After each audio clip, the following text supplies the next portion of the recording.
12장 1절에서부터 살펴보도록 하겠습니다. 입다의 승리 내용을 통해서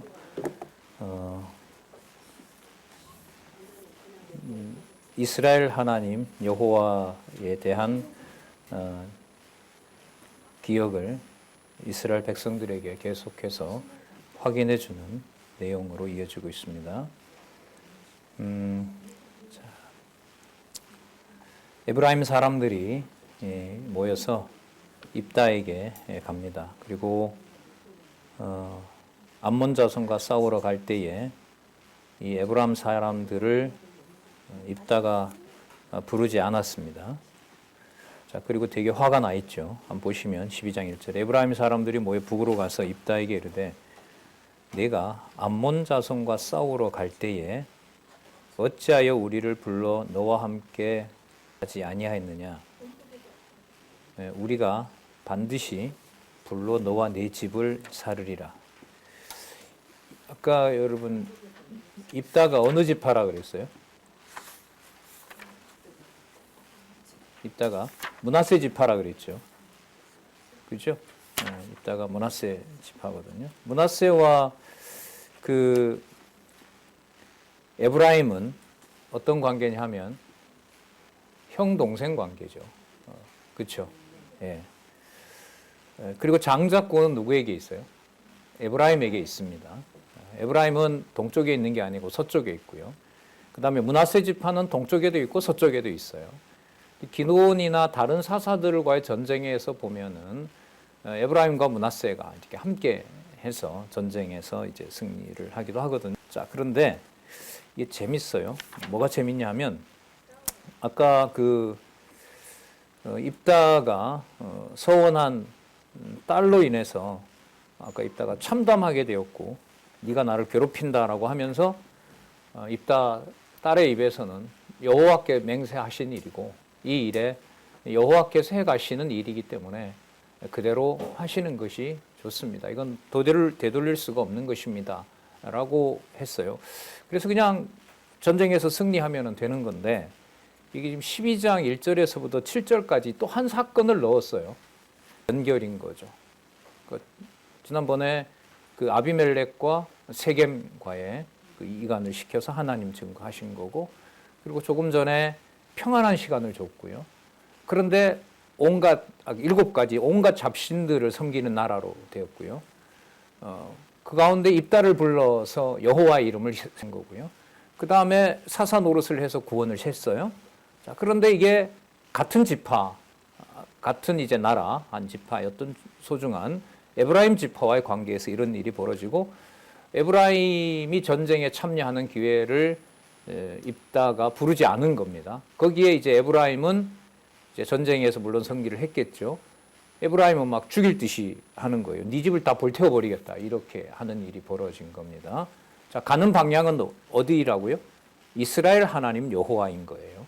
이스라엘 하나님 여호와 있어요. 거기에는 여호와의 이름 신실성과 주권성과 또 하나 아까 여호와의 고심하셨더라, 근심하셨더라. 그 표현과 연관이 되면 자비성도 함께 하는 거예요. 그러니까 한 감정으로 설명이 될 수 없는, 한 속성으로 설명이 될 수 없는 겁니다. 한번 보도록 하겠습니다.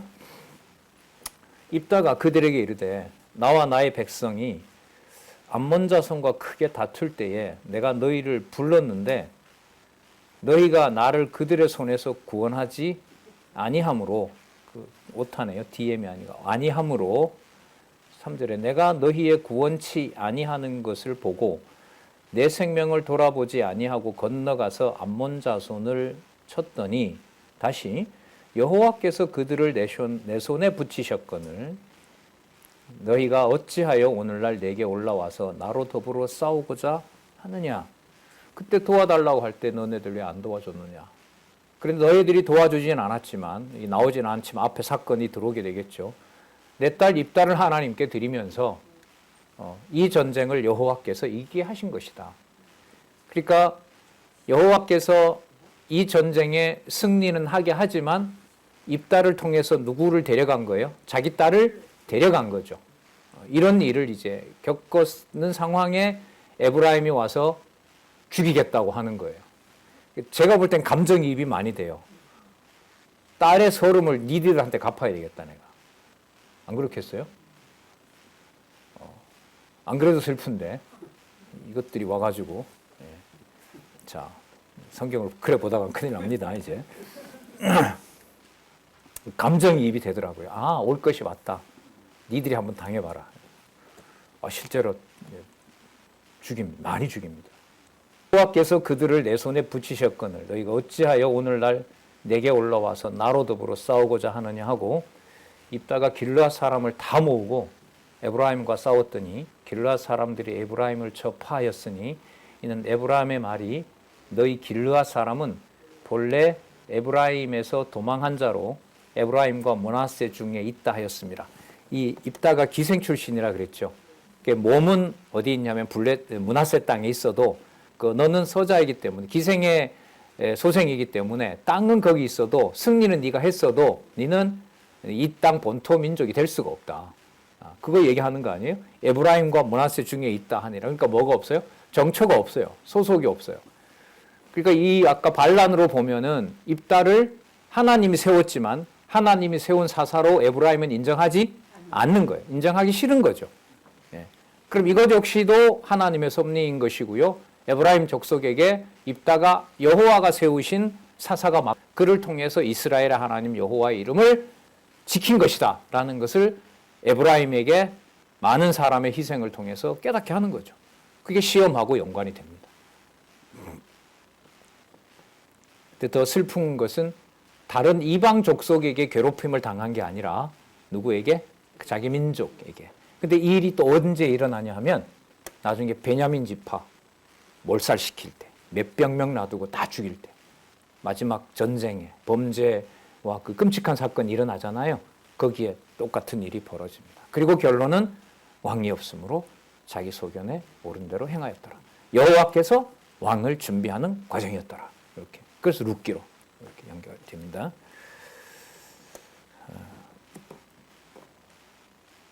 어떤 식으로 이제 이게 에브라임을 치냐 하면은요. 길르앗 사람이 에브라임 사람 앞서 요단 나루턱을 잡아 지키고 자, 에브라임 사람들이 자기네 동네로 가려면 요단강을 건너야 되거든요. 자, 거기에 이제 강에다가 딱 바리케이트 거기 이제 점검 검문소를 설치했습니다.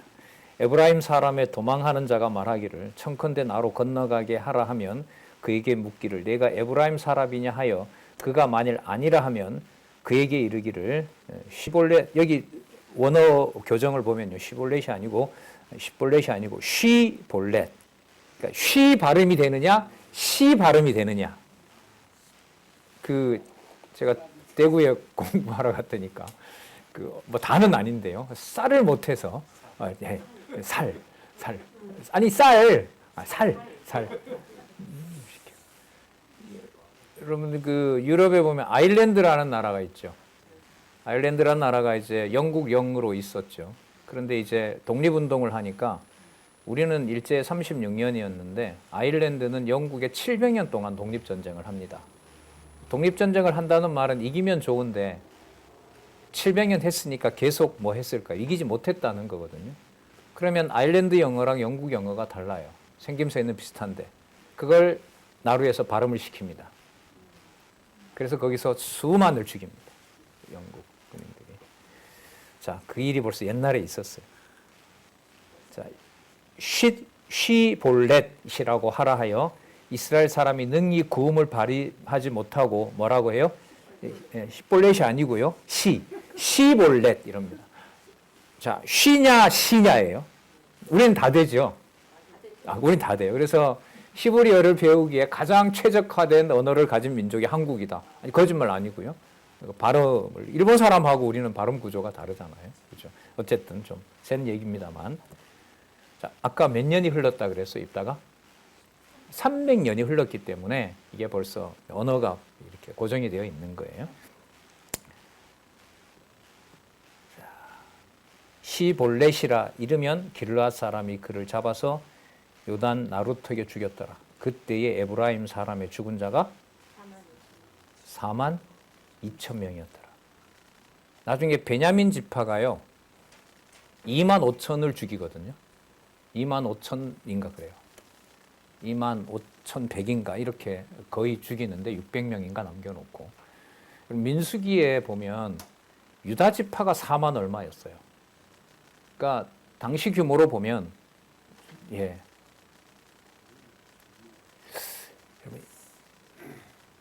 그 딸을 여호와께 드린 심정과 자기 부족을 같은 어쨌든 동족이잖아요. 여호와의 이름을 섬기는 그 동족을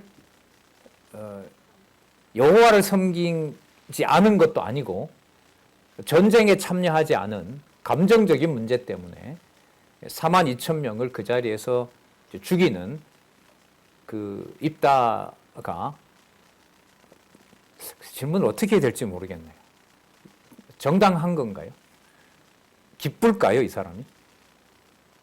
제가 이 질문을 드리는 이유도 여기에 어떤 감정이입을 우리가 납득할 수 있는 그런 감정을 넣어서 해석할 수가 있는가? 이걸 저는 질문을 드리는 거예요. 그래서 우리 성경 전체 주제 여호와 계시라는, 그래서 오늘 아까 주권성과 신실성과 여호와 이름 지금 지속하는 거 맞죠? 요 방법으로 여호와 이름 이어가는 거잖아요. 에브라임 4만 2천 명 죽인 것으로 이스라엘 하나님 여호와를 알려주는 거 아니죠? 분명하잖아요, 이거는. 그런데 아까 딸을 바치도록 했고요. 그 다음에 이번에는 그 감정들이 부딪히면서 동족 4만 2천 명을 죽이는 바로 그 일 속에서 주권성과 그리고 누구 이름을 여기서 뺄 수 없게 만들어요. 입다로 하여금 여호와 이름, 여호와 이름을 감히 자기 기준으로 못 부르게 하잖아요. 입다에게. 맞죠? 지금 입다가 이렇게 피를 묻힌 이 손으로 이걸 여호와를 찬양하고 그럼 축제를 벌이겠어요? 그 어디입니까? 여호수아에서 그 원주민들을 죽이고 돌아왔을 때는 뭐 합니까? 전리품들 나누고 잔치 벌이잖아요. 먹고 마시고. 저기는 싹 진멸했는데 뭐 남녀노소 다 죽이고 돌아왔는데 그러면 에브라임도 죽이고 난 다음에 잔치 벌려야 되죠. 그렇게 하자. 할 수가 없는 거예요. 이게. 그러니까 입다가 사사로 세웠지만 여호와의 이름을 부르는 것을 입다 기준으로 부를 수 있지 못하게 합니다. 그러면 여호와 이름을 못 부르느냐? 자기 기준으로 여호와 이름을 부를 수 없게 하는 거예요. 그걸 이 육의 몸을 가지고 그대로 여호와 이름만 부른 분은 한 분밖에 안 계세요. 누구세요? Our Lord Jesus Christ. 예수 그리스도밖에 육의 몸으로 그렇게 할 수 있는 분이 없어요. 그리고 그분이 약속한 대로 성령이 오셔서 여러분들과 제 심령 안에 말할 수 없는 탄식으로 모든 이해관계를 떨쳐내고 여호와만 바라보게 하도록 성령께서 단식하게 하시는 거예요.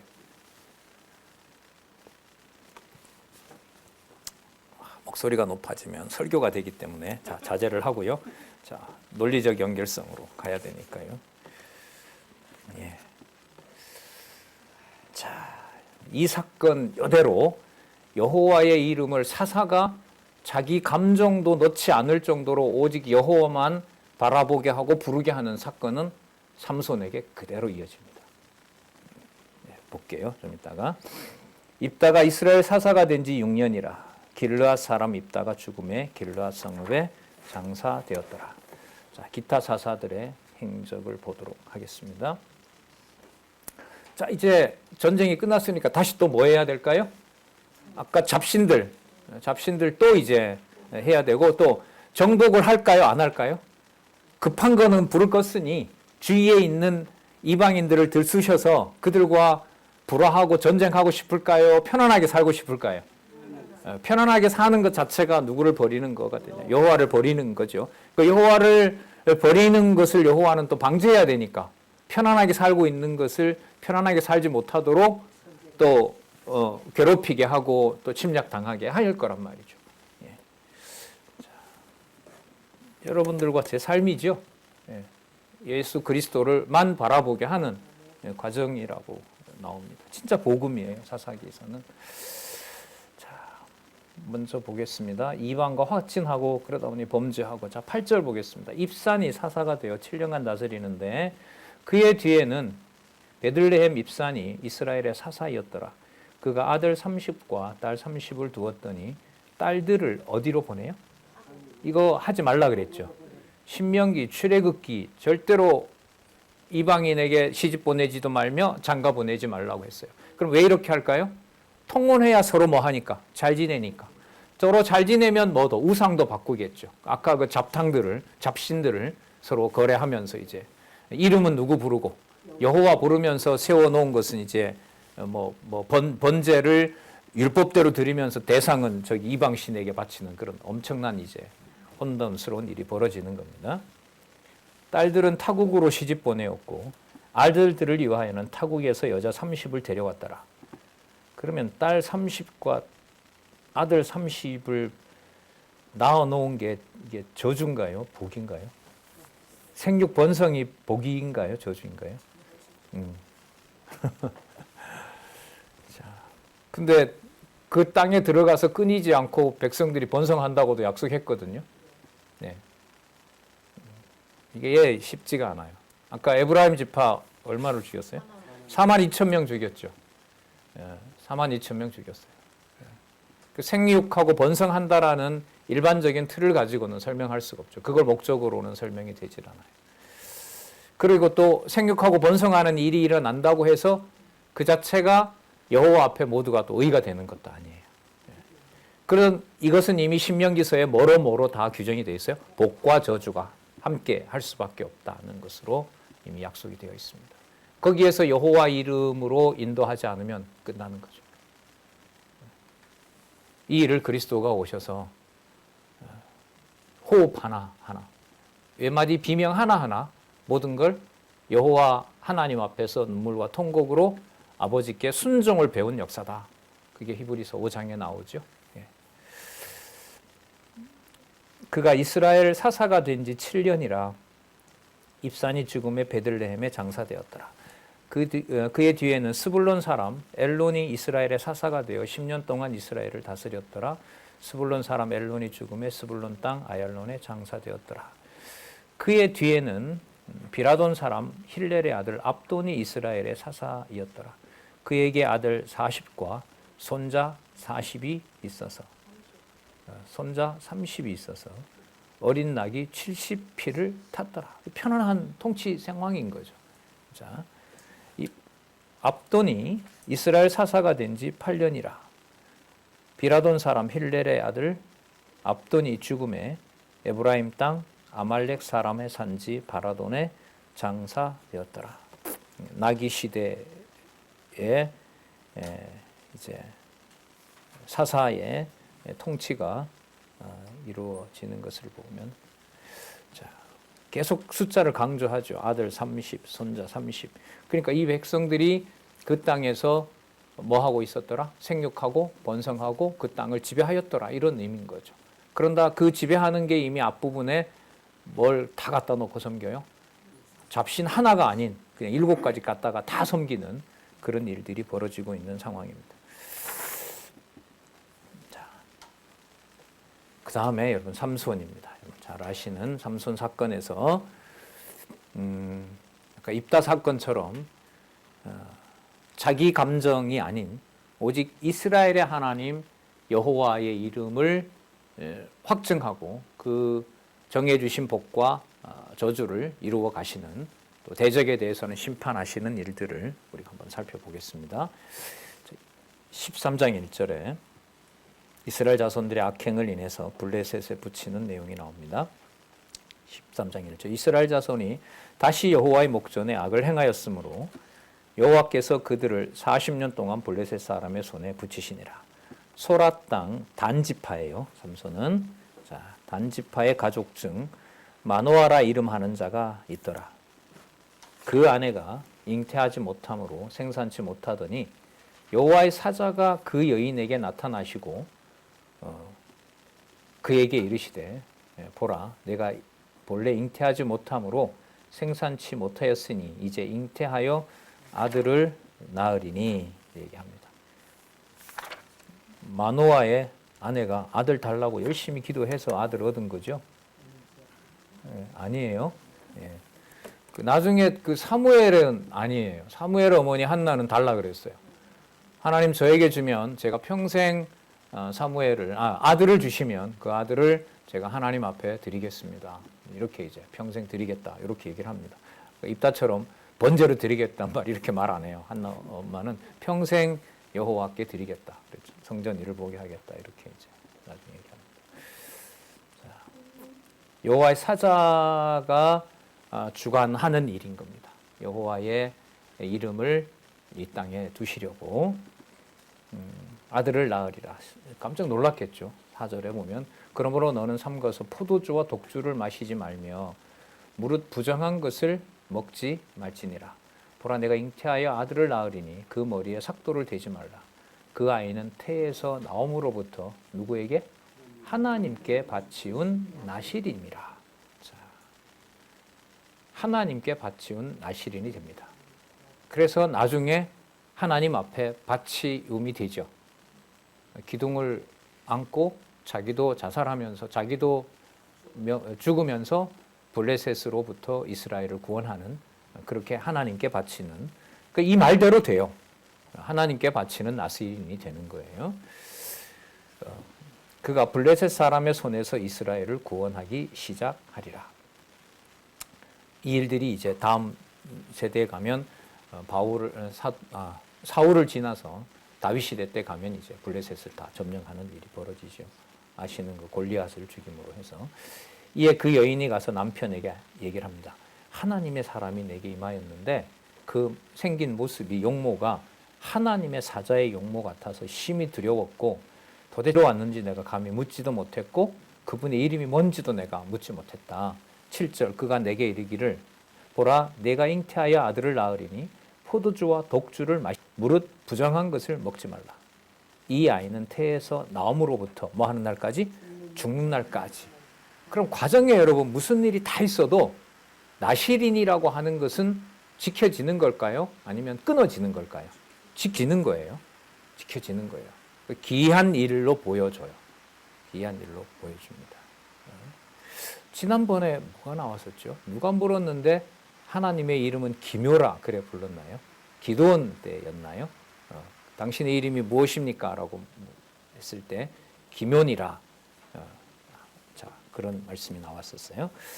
자, 그게 그 삼손에게도 저는 삼손을 이해하는 데도 도움이 된다고 봅니다.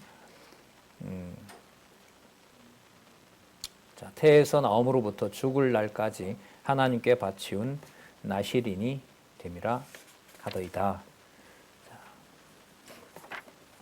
마노아의 요구로 여호와의 사자가 다시 예고해 줍니다. 마노아가 여호와께 기도합니다. 가로되 주여 구하옵나니 주가 보내셨던 하나님의 사람을 우리에게 다시 임하게 하사 그로 우리가 그 낳을 아이에게 어떻게 행할 우리에게 가르치소서. 하나님이 마노아의 목소리를 들으시니라. 여인이 밭에 있을 때에 여인에게 또 나타납니다. 어머니에게. 하나님의 사자가 다시 그에게 임하셨으나 그 남편 마노아는 함께 있지 아니한지라.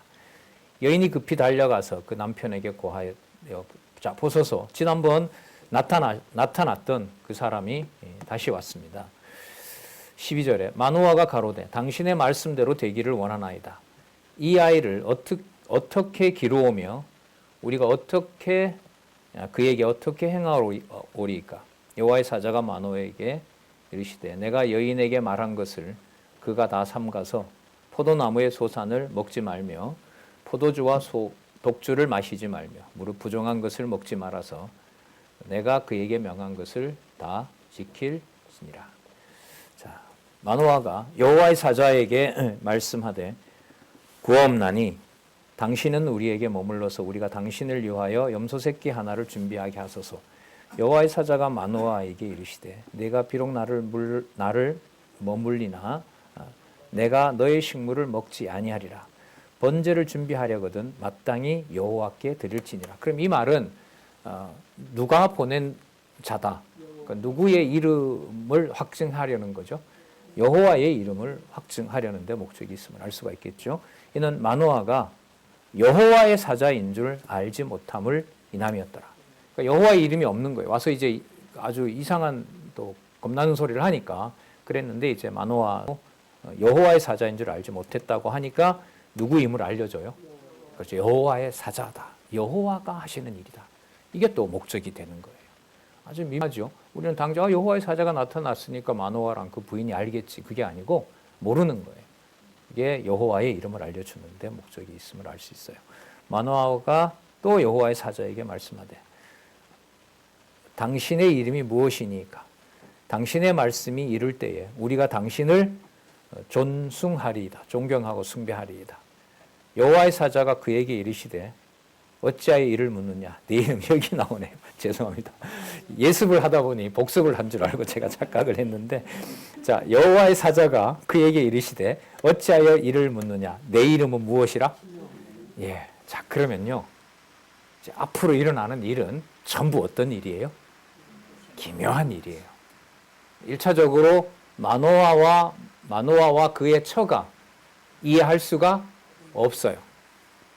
이해할 수가 없는 일인 거예요. 네. 자, 이에 마노아가 염소 새끼 하나와 소제물을 취하여 반석 위에 여호와께 드리매 사자가 이적을 행한지라. 마노아와 그 아내가 본즉 불꽃이 단에서부터 하늘로 올라가는 동시에 여호와의 사자가 단 불꽃 가운데로 쫓아 올라간지라. 마노아와 그 아내가 이것을 보고 얼굴을 땅에 대고 엎드리니라. 예. 자, 사사를 세울 때마다 여호와께서 나타나서 계속 세우시죠. 무슨 말씀이냐 하면 사사기의 마지막 결론은 왕이 없으므로 자기 소견에 옳은 대로 행하였더라 이렇게 결론이 나는데 사사기서의 제목은 시험이거든요. 그럼 시험이라는 것은 입증한다는 거잖아요. 그 어려운 상황, 고통당하는 상황 속에서 그 상황에서 구원해 또 집어넣기도 하고 괴로움을 당하게 하면서도 누구의 이름이 계속해서 이어지도록 하세요. 여호와의 이름이 계속 이어지도록 하는 겁니다. 그러니까 이게 그리스도가 이 땅에 오셔서 자신에게 일어나는 모든 일에 모든 상황을 초월해서 하늘에 계신 아버지의 뜻이 이루어집니다. 이것이 사랑하는 아들, 기뻐하는 아들이 당연히 아버지만 의존하게 되는 겁니다. 라는 것을 나중에 성취할 내용이라고 보시면 되겠죠. 21절에 여호와의 사자가 마노아와 그 아내에게 다시 나타나지 아니하니 마노아가 이에 그가 여호와의 사자인 줄 알았고 아내에게 이르되 우리가 하나님을 보았으니 반드시 죽으리로다. 이걸 기드온도 이런 말을 했죠. 그러니까 하나님을 직접 배웠기 때문에 거기서 죽는다라고 했고요. 그 이스라엘 백성들도 광야에서 하나님 만났을 때 우리가 다 죽게 되었다고 했는데 그렇지 않다라고 한 거죠. 그러니까 여기에 아까 말씀드렸던 여호와의 주권성과 여호와의 신실성과 여호와의 자비성이 계속 계시가 되는 거죠. 그 아내가 그에게 이르되 여호와께서 우리를 죽이려 하셨다면 우리 손에서 번제와 소제를 받지 아니하셨을 것이다. 그 번제와 소제를 율법대로 받는다는 것은 화목제물이잖아요. 그죠? 그러면 살려주는 겁니다. 누구 이름을 부를 수 있도록 여호와의 이름을 여호와를 찬양할 수 있도록 허락한 것이기 때문에 삼손이 출생하고요. 여호와께 복을 받고 여호와의 신에 감동됩니다. 여인이 아들을 낳음에 이름을 삼손이라 하니라. 삼손이라는 말은요. 그게 중요한 건 아닌데 그 이름 뜻이 뭐냐 하면 태양과 같아 이런 뜻이랍니다. 네. 네. 자, 아이가 자라매 여호와께서 그에게 복을 주시더니 자, 여호와께서 복을 줬어요. 자, 이 준 복은 어떨 땐 줬다가 어떨 땐 빼앗았다가 이렇게 할까요? 아까 여호와 이름이 여호와께서 삼손을 통해서 당신의 이름을 어떤 걸로 계시하실 거라고 하셨죠? 기묘라. 그죠? 기묘라. 자, 그럼 이제 여호와께서 그에게 복을 주시면서 기묘라고 계시했던 그 말씀을 이제 이루시게 되는 거겠죠. 소라와 에스다올 사이 마하네단에서 여호와의 신이 비로소 그에게 감동하시니라. 그럼 그 다음에 일어나는 모든 일들은 나시린으로서 누구의 신이 감동된 사역을 해가냐 하면 여호와의 신이 감동된 일을 해가게 되겠죠. 그런데 블레셋의 여자를 아내로 얻습니다. 부모가 봤을 때 할렐루야 할까요? 저것이 이렇게 될까요? 저것이. 뭘 어긴 거니까? 율법을 어긴 거니까. 통혼하지 말라 그랬죠. 근데 아까 보면 일상이 되어 있었죠, 이미. 주고받고. 자, 이게 뭐냐 하면 아까 논리적으로 연결시키면 30, 40명 나와가지고 서로 딸, 아들 주고받는 것이 이스라엘 백성들에게 일반화되어 있는 상황이기 때문에 하나님의 사자가 나타난 경우가 없이 마노아와 그 처였다면 아마 그런가 보다 했을 거죠. 그런데 여호와의 사자가 나타나서 분명히 뭐라 그랬어요? 나실인이라 그랬거든. 맞죠? 나실인이고 집안에서도 어떻게 키워야 되는 줄 알았는데 성경 본문은 기묘라고 얘기를 하고 여호와의 신이 비로소 감동했다고 했는데 부모가 봤을 때 절대법인 하나님의 말씀을 어기고 있는 거야. 기묘하죠. 이게 여러분 신앙생활에 우리에게도 우리의 정상적인 판단으로는 여호와 하나님이 이해가 되질 않습니다. 이해가 되는 것을 우리 표현으로 말하면 기묘한 일인 거예요. 납득될 수 없는 일인 거예요. 그걸 애써서 그걸 우리에게 믿음을 달라고 해서 오면 얼마나 좋겠어요. 저도 참 좋습니다. 그때마다 확 부를 때마다 탁 와서 그냥 탁 평안하게 하면 너무 좋겠어요. 그래서 이만큼 공부했는데 그렇지 않아요? 아니요.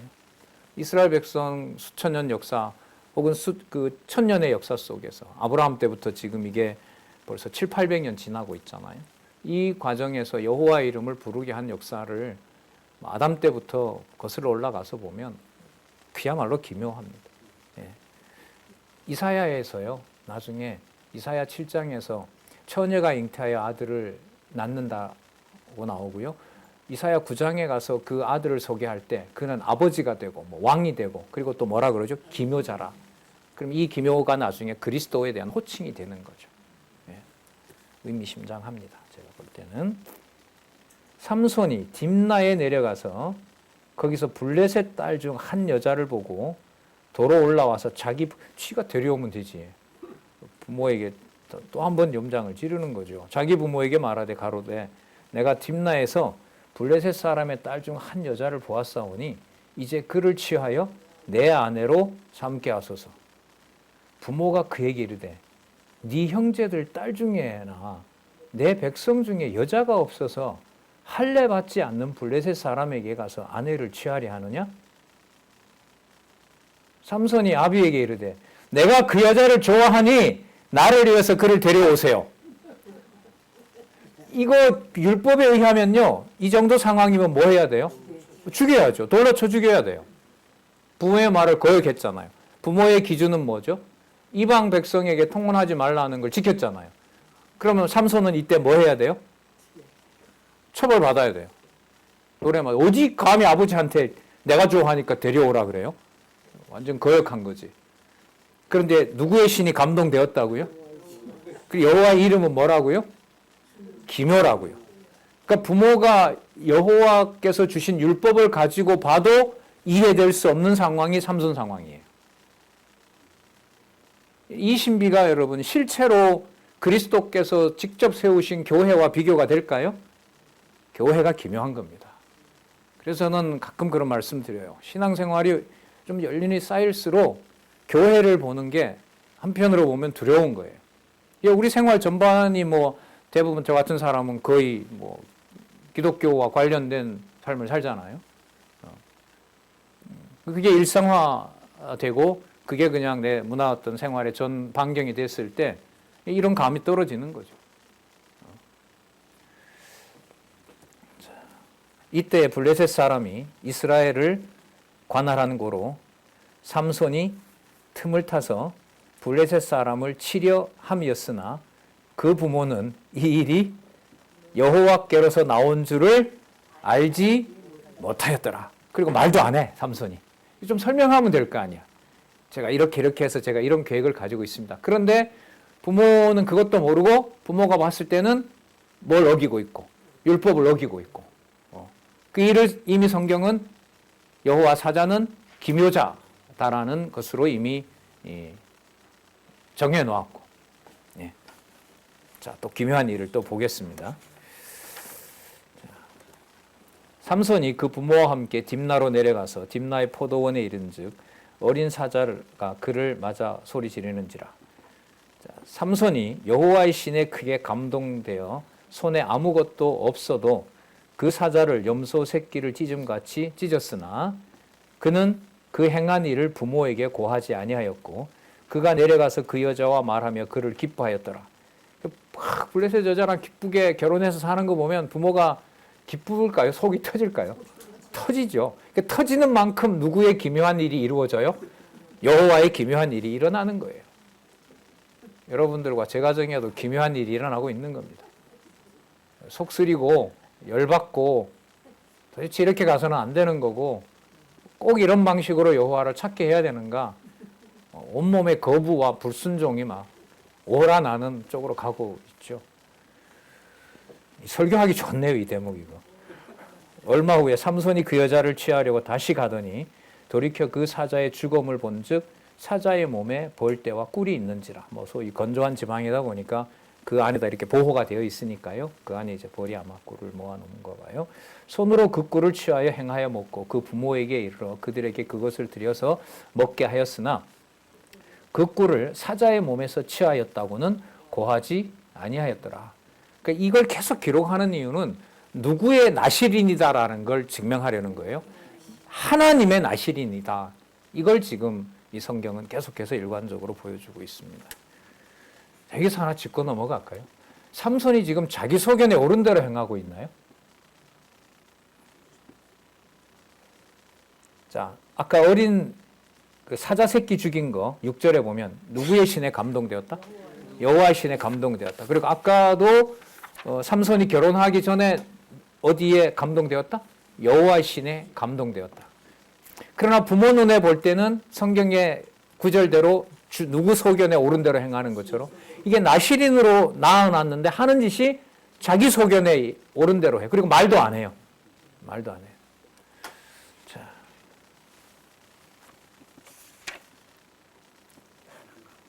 난감해요. 자, 그 다음 또 볼게요. 14장 10절에서부터 14절. 삼손이 잔칫날에 수수께끼 문제를 동무들에게 줍니다.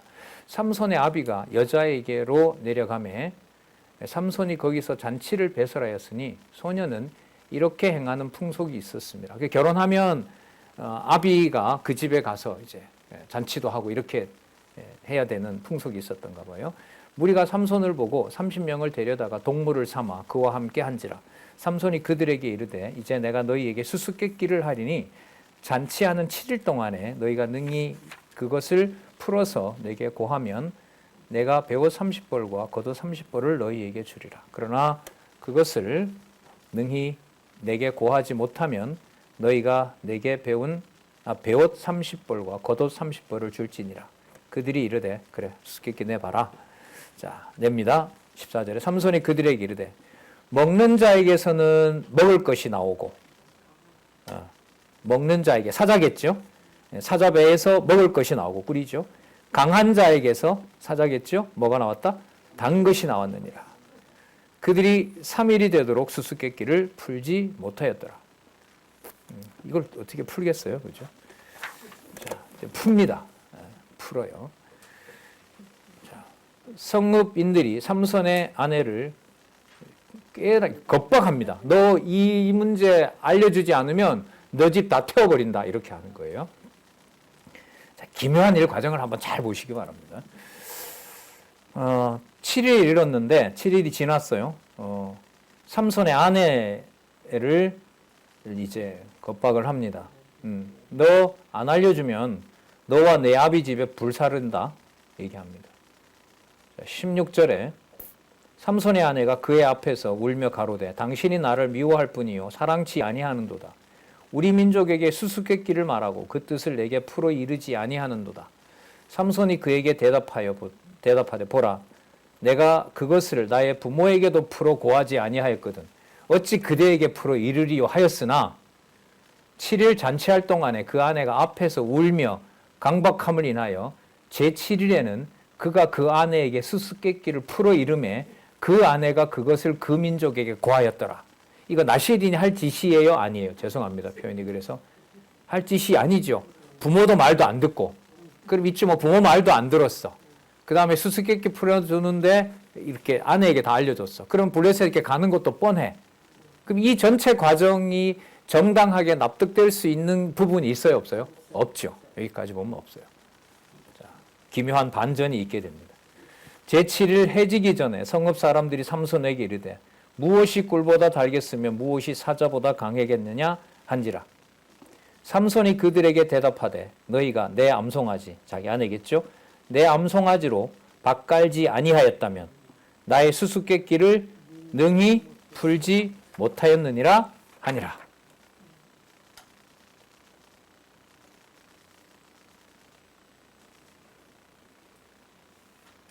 그러면 이 수수께끼를 이제 블레셋 사람이 맞췄잖아요. 그죠? 그럼 누가 이긴 거죠? 누가 정당하게 이긴 거예요? 수단과 방법을 가리지 않고 답을 맞춘 블레셋 사람이 이긴 거 아니에요? 그러면 누가 이제 줘야 돼요? 그 30벌을? 삼손이 줘야죠. 자, 여기서부터 이제 기묘가 일어나는 거죠. 자, 그 전에 연결 고리가 결정적인 게 나와요. 그 다음 보실래요? 19절 한번 읽어보실래요? 같이. 시작. 여호와의 신이 삼손에게 크게 임하심에 삼손이 아스글론에 내려가서 그곳 사람 30명을 쳐 죽이고 노력하여 수수께끼 푼 자들에게 옷을 주고 심히 노하여 아비 집으로 올라갔고 삼손의 아내는 삼손의 친구 되었던 그 동무에게 준 바 되었더라. 나중에 보면 이거 삼손의 장인이 삼손이 뭐 가락한 게 아니고 삼손의 장인이 그 삼손이 버리고 간 줄 알고 그 아내를 삼손의 친구에게 주는 일이 생깁니다.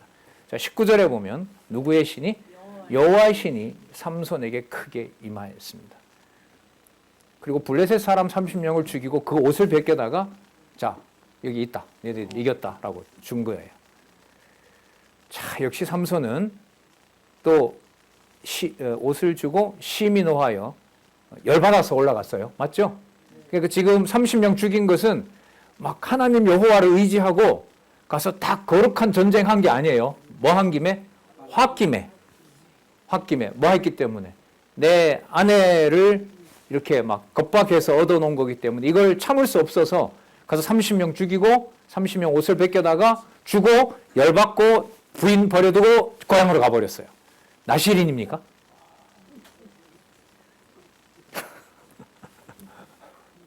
정돈 좀 하시죠. 40분 강의했고요. 예, 12시 10분까지 열받았어요.